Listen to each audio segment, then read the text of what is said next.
7 বছর পরের ঘটনা, মা আয়েশা একটু মোটা হয়ে গেছে। আবার বললেন রাতে, আয়েশা চলো আজকে দৌড় খেলি, মদিনায় তো সবাই ঘুমায়।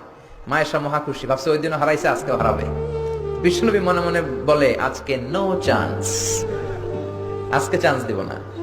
তো চলো ওই পিলার ধরি, দুইজনে দৌড়। বিশ্বনবী চান্স দেয় নাই। সাহাবারা বলতেন, বিশ্বনবী যদি ঘোড়া হাঁকাতেন, জোরে ঘোড়া হাঁকালে 1-2 মিনিটের ব্যবধানে সাহাবারা বলতেন আমাদের ঘোড়াগুলো পিছনে থাকতো, সামনে দেখতাম আমরা শুধু ধোঁয়া আর ধোঁয়া। বিশ্বনবী ওনার ঘোড়া নিয়ে যে কয় মাইল সামনে চলে গেছে আমরা নিজেরাও জানি না। কি পালোয়ান! মক্কার সবচেয়ে বড় কুস্তিগিরকে 3টা আছার মেরেছিলেন উনি। ওনার এক হাতে ছিল জান্নাতি 40 জনের শক্তি, পড়েন সুবহানাল্লাহ। আয়েশা ভাবলেন আজকেও হারাবে। বিশ্বনবী মনে মনে বলে কি, নো চান্স, চলো দেই দৌড়। আজকে বিশ্বনবী চান্স দিলেন না, দৌড়ে আগে ধরে ফেললেন। মা আয়েশা রেগে আছে, হায় হায় পারলাম না। মহিলাদের মধ্যে রাগ করার একটা অভ্যাস আছে না নেই? কথায় না কথায় রাগ করে, এটাই ওদের সৌন্দর্য, এটাই ওদেরকে মায়া লাগে, ঠিক কিনা?